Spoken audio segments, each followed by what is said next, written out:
Good evening America. ചുമതലയേറ്റ ദിവസം മുതൽ ഓരോരോ പ്രഖ്യാപനങ്ങൾ കൊണ്ട് മാലോകരെ ഞെട്ടിച്ച ട്രംപിന്റെ മധ്യപൂർവേഷ്യൻ യാത്രയും സർപ്രൈസുകൾ കൊണ്ട് സമ്പന്നമാണ്. അത്തരത്തിലൊരു ട്രംപൻ പ്രഖ്യാപനമാണ് സിറിയക്കെതിരായ ഉപരോധം പിൻവലിക്കാനുള്ള തീരുമാനവും.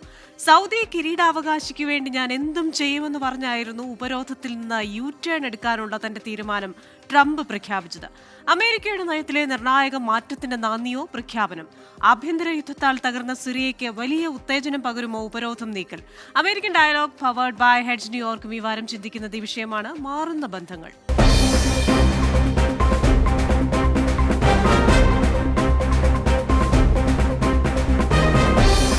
ഇന്നത്തെ എന്റെ അതിഥികൾ പൊക്കാന പ്രസിഡന്റും നിക്ഷേപകനും അമേരിക്കൻ രാഷ്ട്രീയ നിരീക്ഷകനുമായ സജിമോൻ ആന്റണി, മലയാളി കമ്മ്യൂണിറ്റി ലീഡർ സുനിൽ വർഗീസ്, മലയാളി പൊതുപ്രവർത്തകൻ UA നസീർ എന്നിവരാണ്. എല്ലാ അതിഥികൾക്കും എല്ലാ പ്രേക്ഷകർക്കും American dialogue powered by Hedge ന്യൂയോർക്കിലേക്ക് സ്വാഗതം. അതിഥികളിലേക്കാണ് ആദ്യം ശ്രീ സജിമോൻ ആന്റണിയിലേക്കാണ്. ശ്രീ സജിമോൻ ആന്റണി, പറയുന്നത് പോലെ തന്നെ കുറേ സർപ്രൈസ് പ്രഖ്യാപനങ്ങൾ, പല ബന്ധങ്ങളിലൊരു മാറ്റം വരുന്നു. വെറും കാഴ്ചക്കാരായി ഇസ്രയേലിന് നിൽക്കേണ്ടി വരുന്നു ട്രംപിൻ്റെ ഈ മിഡിൽ ഈസ്റ്റ് സന്ദർശന സമയത്ത്. അപ്പോൾ ഈ സിറിയയുടെ ഉപരോധം നീക്കൽ എന്ന് പറയുമ്പോൾ, അതുപോലെ തന്നെ ഇറാനുമായൊക്കെ ഒരു നയതന്ത്ര ചർച്ച വരുന്നു എന്ന് പറയുമ്പോൾ, ഈ മാറുന്ന ബന്ധങ്ങൾ വരുമ്പോൾ എന്തായിരിക്കും ട്രംപിന്റെ മനസ്സിൽ? തീർച്ചയായിട്ടും ഇതൊരു പോസിറ്റീവ് ദിശയിലേക്കാണ് ഞാൻ ഇതിനെ കാണുന്നത്. സിറിയയും അമേരിക്കയും തമ്മിലുള്ള ബന്ധം നമ്മൾ ഗോയിങ് ബാക്ക് ടു 1835 അന്ന് മുതലാണ് നമ്മൾ എസ്റ്റാബ്ലിഷ് ആയിട്ടുള്ള ബന്ധം പറയുകയാണെങ്കിൽ കാണാൻ സാധിക്കുന്നത്.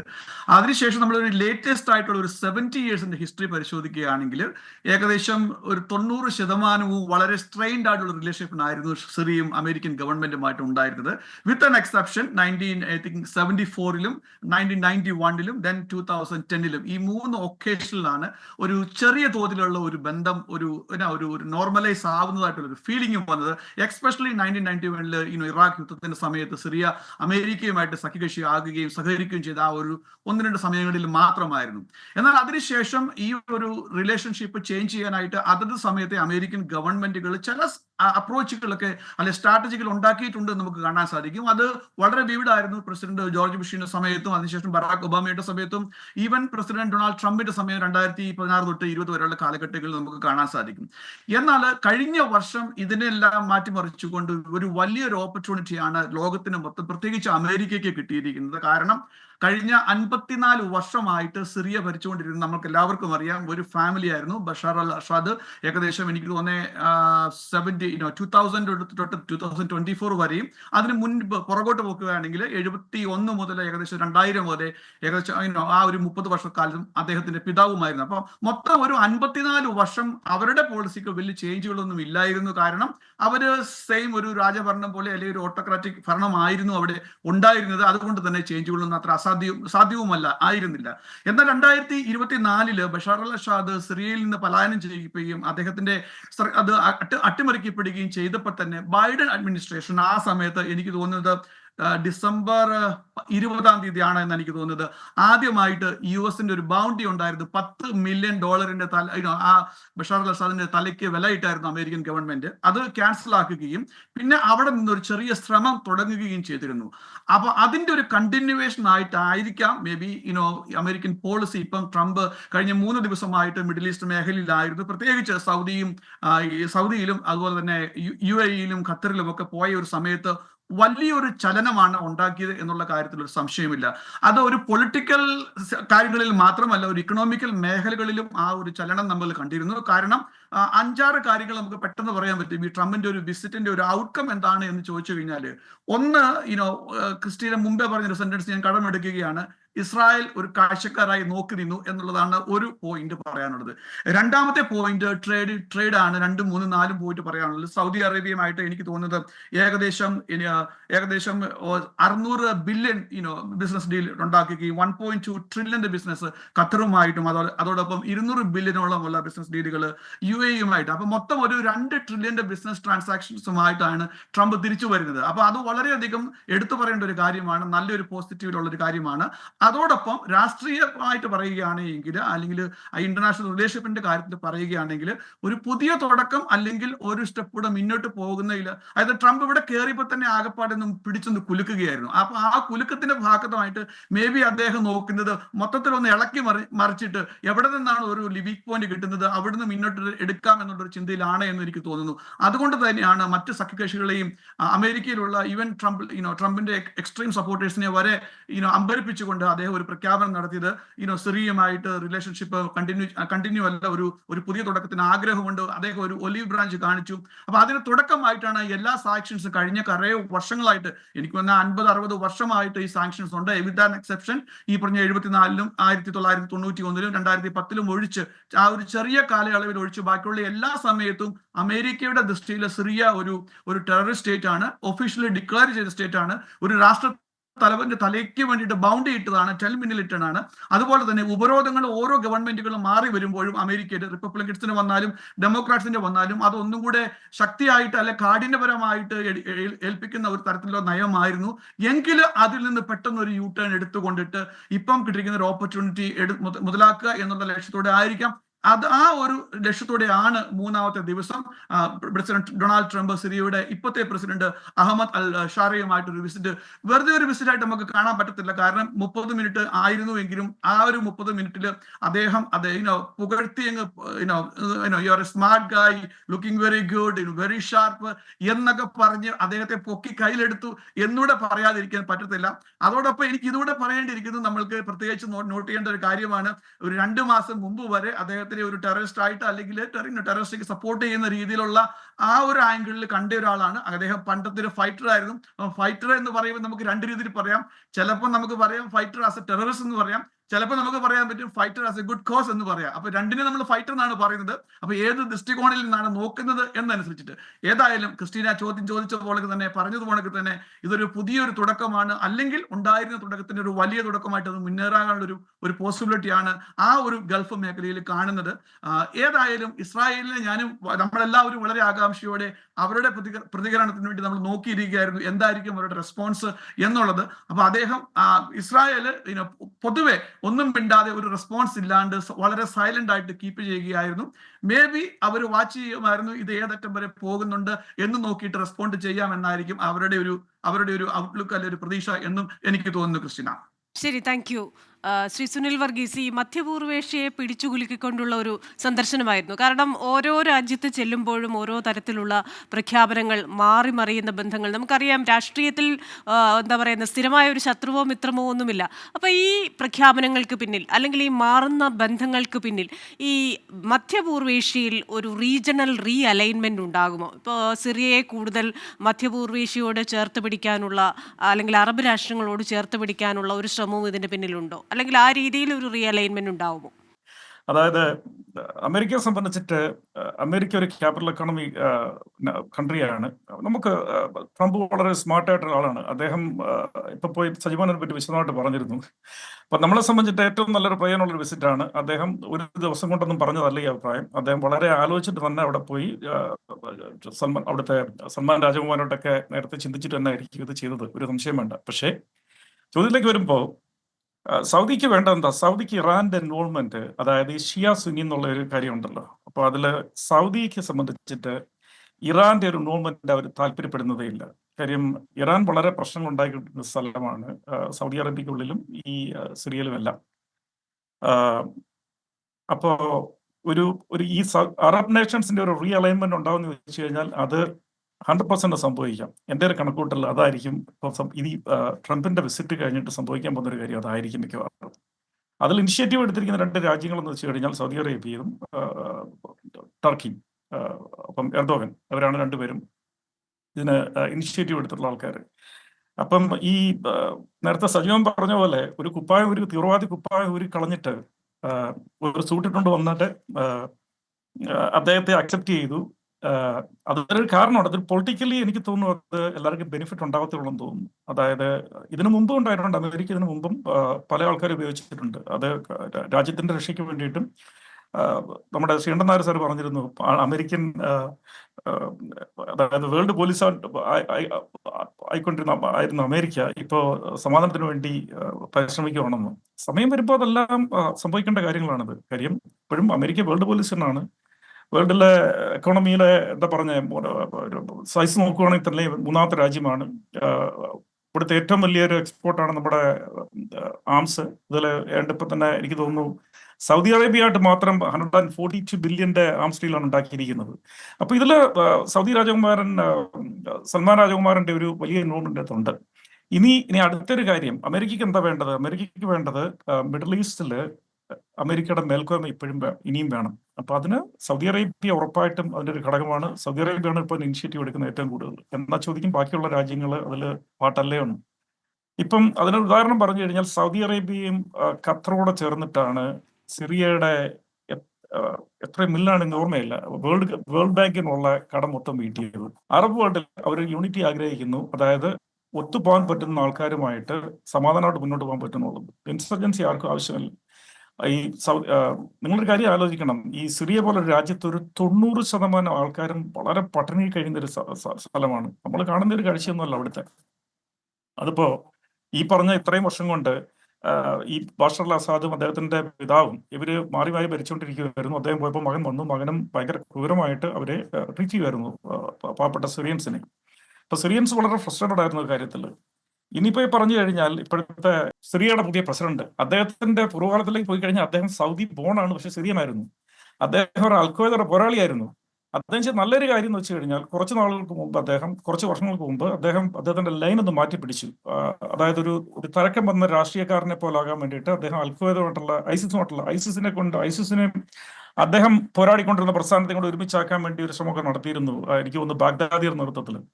അപ്പൊ അതെല്ലാം അദ്ദേഹം പൊളിച്ചു. അദ്ദേഹം പറഞ്ഞു നിങ്ങളോട് ഒരു പങ്കും വേണ്ട എന്നുള്ള രീതിയിൽ. സൗദിക്ക് ഏറ്റവും ഇഷ്ടപ്പെട്ടുള്ള ഒരു കാര്യമാണത്. കാര്യം സൗദിക്ക് വേണ്ട സുന്നി പവറാണ് വേണ്ടത്. ഞാൻ ഉദ്ദേശിച്ചത് ഷിയകളുടെ ഇൻവോൾവ്മെന്റ് താല്പര്യം ഇല്ലാത്തതുകൊണ്ട്. അപ്പോൾ ഇതിന്റെ അകത്ത് ഖത്തർ ഉൾപ്പെടെ നമ്മൾ ഈ പേര് പറയാത്ത രാജ്യങ്ങളെ ഒന്നും മോശക്കരം ധരിക്കേണ്ട. അതായത് UAE എന്ന് പറയുമ്പോൾ അതിൻ്റെ അകത്ത് നമ്മൾ ദുബായ് എന്ന് പറയുമെങ്കിലും അതിൻ്റെ അകത്ത് UAE അതിൻ്റെ അകത്ത് ഒരു ശക്തമായ ഒരു പങ്ക് അവർക്കുമുണ്ട്. UAE പിന്നെ അതിലൊക്കെ വളരെ ശക്തമായിട്ട് പങ്കെടുക്കാത്ത രാജ്യങ്ങൾ എന്ന് വെച്ച് കഴിഞ്ഞാൽ ബഹ്റൈൻ, ഒമാൻ, പിന്നെ അങ്ങനെയുള്ള ചെറിയ രാജ്യങ്ങൾ.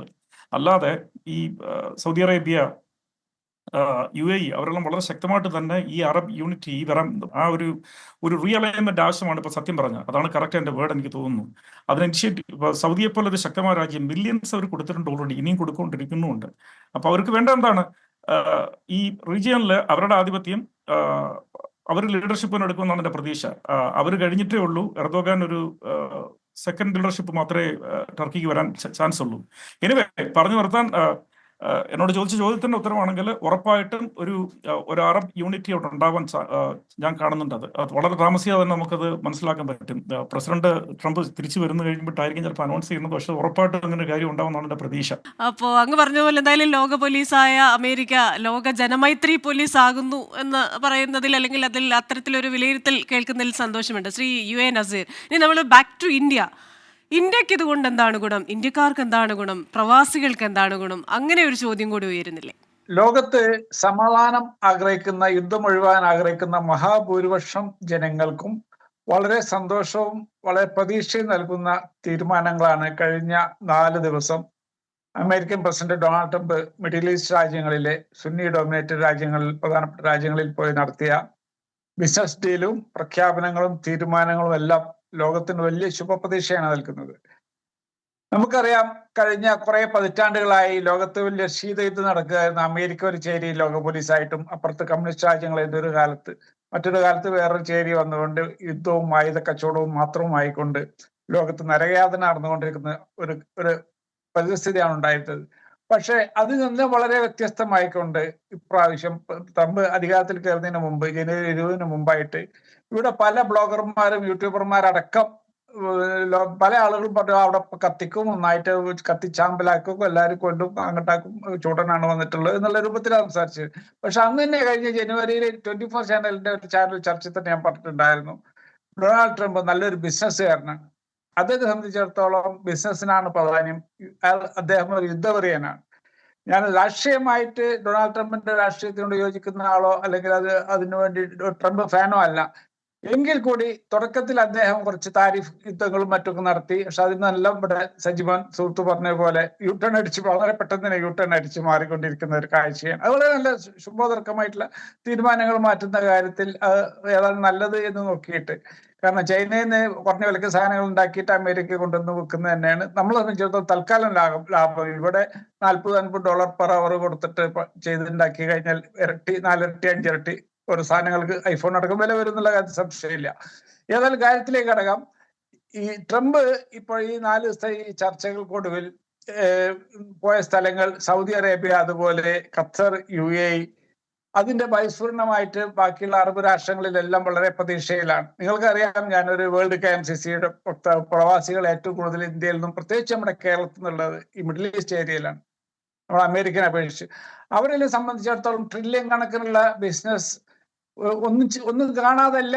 എന്റെ അഭിപ്രായത്തിൽ സൽമാൻ രാജാവും എല്ലാം ട്രില്യൺ കണക്കിനുള്ള ബിസിനസ്സുകളെല്ലാം മിസ്റ്റർ ഡൊണാൾഡ് ട്രംപിനെ ഏൽപ്പിച്ചിട്ടുള്ളത്. കാരണം അതിന് പകരമായിട്ട് ട്രംപ് അമേരിക്കയിൽ കാണുന്നത് പോലെ തന്നെ മേക്ക് അമേരിക്ക ഗ്രേറ്റ് അഗെയിൻ എന്നുള്ള സ്വപ്നം ആണ്, വളരെ നല്ല സ്വപ്നം. അതേപോലെ തന്നെ വിഷൻ 2030 എന്നുള്ള ഒരു വിഷൻ ഉണ്ട് സൽമാൻ രാജാവിന്. അതിന് വേണ്ടിയിട്ടുള്ള ഒരു പ്രവർത്തനങ്ങളുമായിട്ട് മുന്നോട്ട് പോവുകയാണ്. അപ്പൊ വെറും ആയുധങ്ങളും യുദ്ധങ്ങളും മാത്രമല്ല, കൂടാതെ ആ കൂട്ടത്തിൽ ലോകത്തിലെ ഏറ്റവും വലിയ ആർട്ടിഫിഷ്യൽ ഇന്റലിജൻസ് മേധാവിത്വമുള്ള രാജ്യമാവാൻ സൗദി അറേബ്യ ശ്രമിച്ചുകൊണ്ടിരിക്കുന്നു. അതിനുവേണ്ടി ചിപ്സും മറ്റും കൊടുക്കാമെന്ന് ട്രംപ് മിനിയാന്ന് ഏറ്റിട്ടുണ്ട്. അതേപോലെ തന്നെ മറ്റ് പല കാര്യങ്ങളും ബിസിനസ്സുകളും ഇതോടനുബന്ധിച്ച് കൂടുതലായിട്ട് വരികയും അടുത്ത 10-25 വർഷങ്ങൾ ഗൾഫ് രാഷ്ട്രങ്ങളിൽ ധാരാളം ബിസിനസ്സുകളും അതുപോലെയുള്ള യുദ്ധമെല്ലാം അങ്ങനത്തെ യുദ്ധഭീതികളെല്ലാം മാറിക്കൊണ്ട് തന്നെ വളരെ നല്ല രീതിയിൽ പുരോഗതിയും സമാധാനവും ഉണ്ടാവും. അതനുസരിച്ച് നമ്മുടെ ഇന്ത്യ രാജ്യത്തിനും അതുപോലെ നമ്മുടെ മലയാളികളായിട്ടുള്ള ഇന്ത്യയിലുള്ള പ്രവാസികൾക്കും വളരെയധികം നല്ലൊരു ഭാവി, ശോഭനമായ ഒരു ഭാവി. കാരണം ഇന്ത്യയിൽ തൊഴിൽ പ്രശ്നങ്ങളും ബാക്കിയുള്ള ധാരാളമുണ്ട്. അതിനെല്ലാം മറികടന്നുകൊണ്ട് നമുക്ക് വലിയ ശുഭപ്രതീക്ഷ നൽകുന്ന ഒരു തീരുമാനമായിട്ടാണ് മുന്നോട്ട് പോകുന്നത്. ഇതിൻ്റെ ഇടയിൽ ബിസിനസ്സുകൾ പലതുമുണ്ട്. ട്രംപിനെ സംബന്ധിച്ചിടത്തോളം സൗദി അറേബ്യയിലെ ജിദ്ദയിലും റിയാദിലെല്ലാം ടെം ടവറുകൾ വരുന്നുണ്ട്. അതുപോലെ UAE-യിലെല്ലാം ഗോൾഫ് സെന്ററുകൾ അത്യന്താധുനിക രീതിയിൽ വരുന്നുണ്ട്. അതെല്ലാം അദ്ദേഹത്തിന്റെ ബിസിനസ്. ഞാൻ നേരത്തെ പറഞ്ഞ പോലെ അദ്ദേഹം പ്രായോഗികമായിട്ടൊരു ബിസിനസ്സുകാരനാണ്. നമ്മുടെ MA യൂസഫ് അലി സാഹിബിനെ പിടിച്ചിട്ട് നമ്മൾ ഇന്ത്യൻ പ്രധാനമന്ത്രിയോ മറ്റോ ആക്കി കഴിഞ്ഞാൽ ഇതിനേക്കാളും നല്ല രീതിയിൽ കാര്യങ്ങൾ മുന്നോട്ട് പോകുന്നുള്ള കാര്യം സംശയമില്ലല്ലോ. അതേപോലെ തന്നെയാണ് ട്രംപും കാര്യങ്ങൾ മുന്നോട്ട് കൊണ്ടുപോകുന്നു എന്നാണ് നിഷ്പക്ഷമായിട്ടുള്ള ഒരു വിലയിരുത്തൽ എൻ്റെ അഭിപ്രായം. അത് മാത്രമല്ല, യുദ്ധത്തിന് വേണ്ടിയിട്ട് ഞാൻ എതിരായിട്ട് പ്രവർത്തിക്കും എന്ന് അദ്ദേഹം പല ആളുകൾക്കും കഴിഞ്ഞ തെരഞ്ഞെടുപ്പ് കാലത്ത് ഇവിടെ വാഗ്ദാനം കൊടുത്ത് പാലിച്ചുകൊണ്ടിരിക്കുകയാണ്.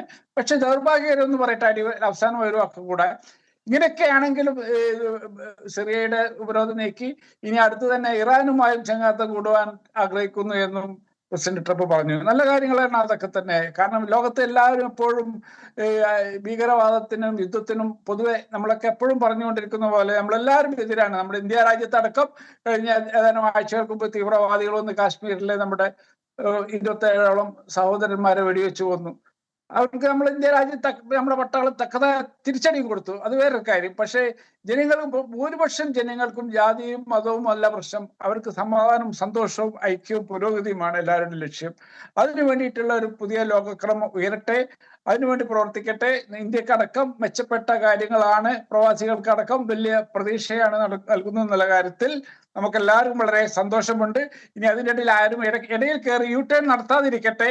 പക്ഷെ ദൗർഭാഗ്യമെന്ന് പറയട്ടെ, ഇപ്പോഴും നിലയും മിനിയാന്നും ഗാസയിൽ ഇപ്പോഴും ചെറിയ യുദ്ധങ്ങൾ നടന്നുകൊണ്ടിരിക്കുകയാണ്, ആളുകൾ മരിച്ചുകൊണ്ടിരിക്കുന്നു. അതിനുകൂടി ഒരു അറുതി വരുത്തിക്കൊണ്ട് ആ പ്രശ്നം കൂടി ശാശ്വതമായി പരിഹരിച്ചാൽ ലോകത്ത് നന്മയും സമാധാനവും സന്തോഷവും ഐശ്വര്യവും വളരുമെന്ന കാര്യത്തിൽ യാതൊരു സംശയവുമില്ല. അങ്ങനെ ആവട്ടെ. അതിനുവേണ്ടി നമുക്ക് എല്ലാവരും പ്രവർത്തിക്കാം.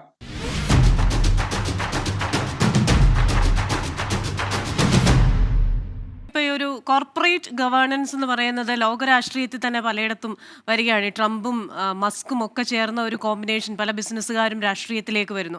അപ്പോൾ ശ്രീ സജിമോൻ ആന്റണി, ഇപ്പോൾ അദ്ദേഹം പറഞ്ഞതുപോലെ തന്നെ ട്രംപ് ഒരു രാഷ്ട്രീയക്കാരൻ എന്നതിലുപരി ഒരു ബിസിനസ്സുകാരനാണ്. അപ്പോൾ അദ്ദേഹം കുറച്ച് രാഷ്ട്രീയവും കൂടുതൽ സാമ്പത്തികവും ചിന്തിക്കുന്ന ആളാണ്. അപ്പോൾ എവിടെ ചെന്നാലും അദ്ദേഹത്തിൻ്റെ കണ്ണ് സാമ്പത്തികത്തിലായിരിക്കും. തിരിച്ച് ഈ പറയുന്ന കരാറിൽ ഏർപ്പെടുന്ന രാജ്യങ്ങളുടെയും ഉദ്ദേശം അതുതന്നെയാണ്. അപ്പോൾ നമ്മൾ പലപ്പോഴും വിശാലമായ രാഷ്ട്രീയം പല കാര്യത്തിലും ചർച്ച ചെയ്യും. ഇപ്പോൾ യുദ്ധത്തിൻ്റെ യുദ്ധത്തിന്റെ ആണെങ്കിലും രാഷ്ട്രീയം നമ്മൾ ചർച്ച ചെയ്യും.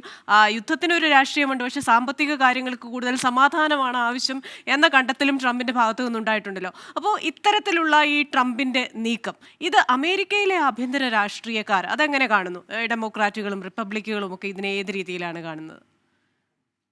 കൃഷ്ണ, ഈ ഒരു വിസിറ്റും അല്ലെങ്കിൽ ഇപ്പോഴത്തെ ഒരു പോളിസിയിൽ നമ്മൾ ആധികാരികമായിട്ട് ഇന്ന് ഇരുത്തി ചിന്തിക്കുവാണെങ്കിൽ 4 ബെനിഫിറ്റ് ഉണ്ട്, പക്ഷെ 4 രീതിയിലാണ്. ഒന്ന്, സൗദി അറേബ്യക്ക് അല്ലെങ്കിൽ UAE-ക്ക് അല്ലെങ്കിൽ അബുദാബി, ഖത്തറിന് അവർക്ക് എന്താണ് കിട്ടുന്നതെന്ന് ചോദിച്ചു കഴിഞ്ഞാൽ പ്രൈമറിലി ആ രാജ്യങ്ങളൊക്കെ 70-80% ഓയിൽ ഡിപ്പെൻഡന്റ് ഇക്കണോമിയിൽ വികസിച്ച രാജ്യങ്ങളാണ്. അപ്പൊ അത് ഫോർ എവർ അല്ല. അപ്പൊ പ്രെഡിക്റ്റ് ചെയ്തിരിക്കുന്ന ഒരു അടുത്ത 50-60 വർഷം കൊണ്ട് അത് ഡിപ്ലീറ്റ് ആവും. അപ്പം ആ ഇക്കണോമി ഒരു ക്രൈസിസിൽ വരും. അങ്ങനെയാണെങ്കിൽ അവർക്ക് അതിനെ ഒന്ന് ട്രാൻസ്ഫോം ചെയ്യേണ്ട ആവശ്യമുണ്ട്. അതിനാണ് അവർക്ക് ട്രംപിനെ ആവശ്യം, അമേരിക്കയ്ക്ക് ആവശ്യം. ഇനി മുമ്പ് ചോദിച്ച നസീർ സാറിന് ചോദിച്ച ചോദ്യത്തിന് കേരളത്തിന്റെ ഇന്ത്യക്ക് എന്താണെന്ന് ചോദിച്ചു കഴിഞ്ഞാൽ ഗൾഫ് മേഖലയ്ക്കിന്റെയും കേരളത്തിന്റെ പ്രത്യേകിച്ചും ഒരു അമ്പലിക്കൽ കോഡ് കഴിഞ്ഞ കുറെ ദശകങ്ങളായിട്ടുണ്ട്. അപ്പൊ ഗൾഫ് മേഖലയിൽ ശാന്തി വരികയും ബിസിനസ് കൂടുകയും ചെയ്യുമ്പോൾ, തൊഴിലവസരങ്ങൾ കൂടുകയും ചെയ്യുമ്പോൾ ഇൻഡയറക്ട്ലി നമ്മൾക്ക് കേരളത്തിൽ അല്ലെ ഇന്ത്യയിലുള്ള ആൾക്കാർക്കും ബെനിഫിറ്റ് കിട്ടും എന്നുള്ള കാര്യത്തിൽ ഒരു സംശയവുമില്ല. മൂന്നാമത്, ഇത് മിന്നിൽ നിന്ന് നയിക്കുന്ന ഡൊണാൾഡ് ട്രംപിന് എന്താണ് എന്ന് ഗുണം ചോദിച്ചു കഴിഞ്ഞാൽ അമേരിക്കയ്ക്ക് കിട്ടുന്ന പോലെ തന്നെ വേറൊരു ഗുണം അദ്ദേഹത്തിന് പേഴ്സണൽ ബിസിനസ്സിനും കിട്ടുന്നുണ്ട് എന്നാണ് നമുക്ക് ഇൻഡിപെൻഡന്റ് നോക്കുവാണെങ്കിൽ കാണാൻ സാധിക്കുന്നത്. കാരണം ചെറുതായിട്ട് നസീർ സാബ് പറഞ്ഞു വെച്ചായിരുന്നു അത്. കാരണം അവിടെ ഒരു ട്രംപ് ടവറോ അല്ലെ ഒരു ട്രംപ് വ്യവസായമോ അല്ല. ഇവരൊക്കെ ട്രാവൽ ചെയ്യുന്നതിന് മുമ്പ് തന്നെ അദ്ദേഹത്തിന്റെ ബിസിനസ്സിലുള്ള ആൾക്കാർ, മക്കൾ തന്നെ പല ഡീലുകളും നെഗോഷിയേറ്റ് ചെയ്തിട്ട് സൗദിയിലും ബഹ്റിനിലും UAE-യിലും അബുദാബിയിലും ഒക്കെ വളരെയധികം വ്യാപിപ്പിക്കുന്നതായിട്ട് നമുക്ക് കാണാം. അതിന് നമുക്ക് തെറ്റു പറയാൻ പറ്റത്തില്ല. ഓരോ ബിസിനസ്സും അങ്ങനെയാണ് നെറ്റ്വർക്ക് ഉണ്ടാക്കേണ്ടത്. ആ ഒരു രീതിയിലാണ് അത് പോകുന്നത്. ഇപ്പൊ നമ്മൾ പ്രൈം മിനിസ്റ്റർ മോദി ഇവിടെ അമേരിക്കയിൽ വരുമ്പം അദ്ദേഹം അദാനിയെയും അംബാനിയെയും അല്ലെ അതുപോലെയുള്ള ബിസിനസ്സുകാരെയും കൊണ്ടാണ് വരുന്നത്. അതുപോലെ തന്നെ ട്രംപ് അങ്ങോട്ടേക്ക് പോയതും അദ്ദേഹം തന്നെയല്ല പോയത്. അദ്ദേഹത്തോടൊപ്പം സാം ആൾട്ട്മൻ ഉണ്ടായിരുന്നു, ഗൂഗിളിന്റെ CEO ഉണ്ടായിരുന്നു, അതോടൊപ്പം തന്നെ ഇലോൺ മസ്ക് ഉണ്ടായിരുന്നു. അപ്പൊ അങ്ങനെയുള്ള എണ്ണപ്പെടുന്ന ബിസിനസ്സുകാർ അദ്ദേഹത്തോടൊപ്പം ഉണ്ട്. അതോടൊപ്പം തന്നെ ഇപ്പം ചൈനീസ് പ്രസിഡന്റ് അമേരിക്കയിലേക്ക് വരുവോ അല്ലെങ്കിൽ ഇന്ത്യയിലേക്ക് പോവുകയോ ആണെങ്കിൽ കമ്മ്യൂണിസ്റ്റ് പാർട്ടിയുടെ ആൾക്കാരെ മാത്രമല്ല അവരും കൊണ്ടുപോകുന്നത്, അവരും അവരോടൊപ്പം ബിസിനസ് കൊണ്ടുപോകും എന്നുള്ളതാണ് നോക്കേണ്ടത്. അപ്പൊ അതിൽ നിന്നുള്ള വ്യത്യാസം എന്താണെന്ന് ചോദിച്ചു കഴിഞ്ഞാൽ പണ്ട് പൊളിറ്റിക്സിന്റെ വഴിയിലും ബിസിനസിന്റെ വഴിയിലുമായിരുന്നു പോയിക്കൊണ്ടിരിക്കുന്നത് എങ്കിൽ ഇന്ന് പൊളിറ്റിക്സും ബിസിനസ്സും പരസ്പര പൂരകങ്ങളായി ഒരു നാണയത്തിന്റെ ഇരുവശങ്ങളായിട്ടാണ് പോകുന്നത് എന്നുള്ളൊരു പോളിസി ഷിഫ്റ്റ് കൂടെ നമുക്ക് കാണാൻ സാധിക്കും. അതിനെ ഞാൻ മോശമായിട്ടല്ല പറയുന്നത്, ഒരു ബാലൻസ് അപ്രോച്ച് ആയിരിക്കണം എന്ന് മാത്രമേ ഉള്ളൂ. ഇനി ഒറിജിനൽ ക്രിസ്ത്യനോട് ഇതായിരുന്നു, അമേരിക്കക്കാർക്ക് എന്താണ് ബെനിഫിറ്റ്? അമേരിക്കയുടെ ബെനിഫിറ്റ് എന്ന് പറയുന്നത് മെയ്ഡ് ഇൻ അമേരിക്ക എന്നുള്ള ഒരു തീം അടിസ്ഥാനമാക്കിക്കൊണ്ട് ട്രംപ് അമേരിക്കൻ പ്രൊഡക്ട്സിനെ, അമേരിക്കൻ കമ്പനികളെ ആ ഒരു ഗൾഫ് റീജിയണിൽ പ്രൊപ്പഗേറ്റ് ചെയ്തു അല്ലെ പ്രൊമോട്ട് ചെയ്യാൻ സാധിച്ചു എന്നുള്ളതാണ് അദ്ദേഹത്തിന്റെ ഏറ്റവും വലിയൊരു നേട്ടം, അല്ലെങ്കിൽ അമേരിക്കക്കാരെ സംബന്ധിച്ചിടത്തോളം ഉള്ള ഒരു ഏറ്റവും വലിയൊരു നേട്ടം എന്ന് പറയുന്നത്. അത് പറയുമ്പോൾ നമ്മൾ ഇതുകൂടെ പറയേണ്ടിയിരിക്കുന്നു. കാരണം അദ്ദേഹം ഇപ്പോൾ ട്രാവലാണ് നിൽക്കുന്നത്. നാളെ ഇവിടെ വന്നു കഴിയുമ്പോഴത്തേക്കും ഈ ലോകം മുഴുവൻ സ്വർഗമായി എന്ന് നമുക്ക് പറയാൻ പറ്റത്തില്ല. ഇതൊരു തുടക്കമാണ്. ഇതുപോലെ പല പ്രസിഡന്റുമാരും പല വിസിറ്റുകളും പല അപ്രോച്ചുകളും പല ട്രേഡ് നെഗോഷിയേഷൻസും ഇതിനു മുമ്പും ഉണ്ടാക്കിയിട്ടുണ്ടായിരുന്നു. പിന്നെ എന്തേ ലോകം ഒരു സ്വർഗമായിട്ട് മാറിയില്ല എന്ന് ചോദിച്ചു കഴിഞ്ഞാൽ ഇതൊരു തുടക്കമായിട്ട് മാത്രം കൂട്ടിയാൽ മതി. നല്ലൊരു തുടക്കമാണ്. ആ ഒരു തുടക്കത്തിനെ ഇനി എങ്ങനെ മുന്നേക്ക് കൊണ്ടുപോകുന്നു എന്നുള്ളത് നമുക്ക് നോക്കിക്കാണേണ്ട വസ്തുതയാണ്. വേറൊരു കാര്യം കൂടി ഇതിനകത്ത് ആഡ് ഓൺ ചെയ്യാനുള്ളത്, മുമ്പേ നമ്മൾ പറഞ്ഞിരുന്നു, അമേരിക്കയുടെ ഏറ്റവും വലിയ ചങ്കായ ഉറ്റമിത്രമായ ഇടത് വലത് ചങ്കോടുകൂടി നിൽക്കുന്ന ഇസ്രായേൽ എന്ന് പറയുന്നതിന്റെ ഒരു കമന്റ് ഇതുവരെ വന്നിട്ടില്ല. അവരുടെ അപ്രോച്ച് എന്താണ്, അവരുടെ റിയാക്ഷൻ എന്താണ് ഇപ്പൊ വന്നിരിക്കുന്ന ഈ ഒരു മാറിയ സാഹചര്യത്തിൽ? അവരെ ഒഴിവാക്കപ്പെട്ടോ, അവര് തഴഞ്ഞോ, അല്ലെങ്കിൽ അവരുടെ അറിവോട് കൂടിയാണോ, അല്ലെ അവരോടുമായിട്ട് ട്രംപ് ചർച്ച ചെയ്തതിന് ശേഷമായിട്ട് ഇസ്രായേലും അമേരിക്കയും കൂടെ ആ ഒരു ലീഡർഷിപ്പ് കമ്പൈൻഡ് ആയിട്ട് എടുത്ത ചില ടാക്ടിക്സിന്റെ പാർട്ടായിട്ടാണോ ഇങ്ങനെ വന്നത് എന്നൊക്കെ ഇനി വരും കാലങ്ങളിൽ നമുക്ക് അറിയേണ്ടിയിരിക്കുന്നു എന്നത്. എന്നാൽ ഇതൂടെ നോക്കി കാണേണ്ടതാണ്. കാരണം ഈ ഒരു അവസരത്തിലാണ് ഇവിടെ കഴിഞ്ഞ 2-3 വർഷമായിട്ട് ബന്ദിയായിരുന്ന അമേരിക്കൻ പൗരനുണ്ട്, ഇസ്രായേൽ അമേരിക്കൻ പൗരനുണ്ട്. അപ്പൊ ആ പൗരനെ റിലീസ് ചെയ്യാനുള്ള നെഗോഷിയേഷനും കാര്യങ്ങളും ഒക്കെ ഇസ്രായേലിനെ ബൈപ്പാസ് ചെയ്തുകൊണ്ട് അമേരിക്ക ഡയറക്റ്റ് ഡീൽ ചെയ്തതായിട്ട് നമുക്ക് വായിക്കേണ്ടിയിരിക്കുന്നു. അപ്പൊ ഇതൊക്കെ എന്തുമാത്രം വളരെ ആഴങ്ങളിൽ ചിന്തിച്ചു കഴിഞ്ഞാൽ നമ്മൾ ഇപ്പൊ സംസാരിക്കുന്ന പോലെ അത്ര സിമ്പിൾ ആയിരിക്കത്തില്ല. കാരണം മിഡിൽ ഈസ്റ്റ് ഒരിക്കലും സിമ്പിൾ അല്ല. അത് കോംപ്ലക്സിറ്റിയുടെ ഏറ്റവും കോംപ്ലക്സ് ആയിട്ടുള്ള ഒരു ഏരിയ ആണ്, നമുക്കറിയാൻ പറ്റും. അത് മതപരമായിട്ടാണെങ്കിലും പൊളിറ്റിക്കൽ പരമായിട്ടാണെങ്കിലും ബിസിനസ് പരമായിട്ടാണെങ്കിലും. കാരണം എല്ലാ മതങ്ങളുടെയും ഒരു പരിധി വരെ ഉത്ഭവം തന്നെ അവിടെയാണ്. ഇസ്ലാം മതവും ക്രിസ്ത്യൻ മതവും ജൂത മതവും എല്ലാം അവിടെ നിന്നാണ് തുടങ്ങുന്നത്. അപ്പൊ അതുകൊണ്ട് തന്നെ ഇതൊരു സിമ്പിൾ ആയിട്ടുള്ള ഒരു ആൻസർ നമുക്ക് ആർക്കും പറയാൻ പറ്റത്തില്ല, ഒരു അഡ്മിനിസ്ട്രേഷനും പറയാൻ പറ്റുമെന്ന് എനിക്ക് തോന്നുന്നില്ല. എന്നാൽ നല്ലൊരു തുടക്കമാണ്. അമേരിക്കക്കാർ ഇതിനെ നല്ല രീതിയിലാണ് നോക്കിക്കാണുന്നത്. അതോടൊപ്പം ചെറിയൊരു ഇളക്കം ട്രംപിന്റെ ബേസിലും ഉണ്ടായിട്ടുണ്ട്. കാരണം ട്രംപിന്റെ മാഗ ബേസിനകത്ത് എല്ലാവരും 100% ഇങ്ങനെയുള്ള ഒരു പോളിസി ഷിഫ്റ്റിനെ അപ്രൂവ് ചെയ്യുന്ന ആൾക്കാരല്ല. അവർക്കും അവരുടേതായ അതിന് വേറൊരു റീസൺ കൂടെ മേ ബി കണ്ടേക്കാം. May be I M wrong, I am just saying that അവിടെ ഒരു സുന്നി ഷിയ ഡിഫറൻസ് കൂടി ഉണ്ട്. സോ അമേരിക്ക ഹിസ്റ്റോറിക്കലി സുന്നി വിഭാഗം ഭരിക്കുന്ന, അതായത് സൗദി അങ്ങനെയുള്ള ആ ഒരു രാജ്യങ്ങളോടാണ് കൂടുതൽ ഫേവറിസം അല്ലെങ്കിൽ കൂടുതൽ അലീജിയൻസ് കാട്ടിയിട്ടുള്ളത്. ഹിസ്റ്റോറിക്കലി ഇറാനും സിറിയയും ഒക്കെ ഷിയ വിഭാഗത്തിന്റെ മെജോറിറ്റിയിലുള്ളതാണ്. അപ്പം അതിനകത്തുകൂടെ എന്തെങ്കിലും ഷിഫ്റ്റ് വരുന്നുണ്ടോ എന്ന് നമുക്ക് നോക്കിക്കാണണം. കാരണം ഈ സിറിയയുമായിട്ടുള്ള ഒരു ചങ്ങാത്തം കൂടാൻ ശ്രമിക്കുന്നതും അതോടൊപ്പം ഇറാന് ഒരു കൈ കൊണ്ട് ഒലീവ് ബ്രാഞ്ച് കാണിക്കുന്നുണ്ട്. ഈ ഒരു എല്ലാ ബന്ധങ്ങളും മാറ്റാൻ നമുക്ക് ഒരു പുതിയ തുടക്കമാകാം എന്നൊരു ഒലീവ് ബ്രാഞ്ച് കാണിക്കുന്നുണ്ട്. അതോടൊപ്പം മറുകൈയിൽ ട്രംപ് വടിയും കാണിക്കുന്നുണ്ട്. ഈ പറഞ്ഞ ഒലീവ് ബ്രാഞ്ച് ഇറാൻ സ്വീകരിച്ചില്ലെങ്കിൽ വളരെയധികം പറഞ്ഞതുപോലെ ആർക്ക് മനസ്സിലായില്ലെങ്കിലും ഡൊണാൾഡ് ട്രംപിന് അറിയാം ബിസിനസ്, സാമ്പത്തികം ഇങ്ങനെയുള്ള കാര്യങ്ങളിൽ ജാതി, മതം, വർഗം, വംശം ഇതിനൊന്നും യാതൊരു സ്ഥാനവുമില്ല. അത് പ്രാക്ടിക്കലി ലോജിക്കലി ചെയ്യേണ്ട കാര്യമാണ്. അത് കൃത്യമായി അദ്ദേഹം ചെയ്യാൻ ശ്രമിക്കുന്നുമുണ്ട്. പിന്നെ എല്ലാവരും സംശയം ഉന്നയിക്കുന്നത് അദ്ദേഹത്തിന്റെ ഒരു രാഷ്ട്രീയ അവബോധത്തെക്കുറിച്ചാണ്. എന്തായാലും നല്ല രാഷ്ട്രീയ അവബോധമുള്ള, സാമ്പത്തിക കാര്യങ്ങളിൽ നല്ല അറിവുള്ള നേതൃത്വം ലോകമെമ്പാടും വന്നു കഴിഞ്ഞാൽ അതിൻ്റെതായ ഒരു മാറ്റമുണ്ടാകും. അങ്ങ് പറഞ്ഞ പോലെ തന്നെ ഇതൊക്കെ ഒരു തുടക്കമാകട്ടെ. അപ്പോൾ ഈ ഒരു ചെറിയ തിരി തെളിച്ചു വെച്ചത് അത് മധ്യപൂർവേഷ്യയിൽ സമാധാനത്തിനുള്ള ഒരു ആഹ്വാനമാകട്ടെ. അതുപോലെ തന്നെ ഈ രാജ്യങ്ങളുടെ ഒക്കെ ഫോക്കസ്, ഇപ്പോൾ ഇതിൽ തന്നെ ചില രാജ്യങ്ങൾ ഭീകരവാദത്തിനും ആഭ്യന്തര കലഹങ്ങൾക്കും ഒക്കെ പ്രാധാന്യം ഉണ്ടായിരുന്ന രാജ്യങ്ങളാണ്. അപ്പോൾ അവരുടെയൊക്കെ ഫോക്കസ് വികസനത്തിലേക്ക് മാറട്ടെ എന്ന ഒരു പ്രതീക്ഷയോടെ സമയപരിമിതി മൂലം നമ്മൾ ഈ ചർച്ച ഇവിടെ അവസാനിപ്പിക്കുകയാണ്. വളരെ നന്ദി ശ്രീ സജിമോൻ ആന്റണി, ശ്രീ സുനിൽ വർഗീസ് ആൻഡ് ശ്രീ UN ആസിർ ഈ ചർച്ചയിൽ പങ്കെടുത്തതിന്.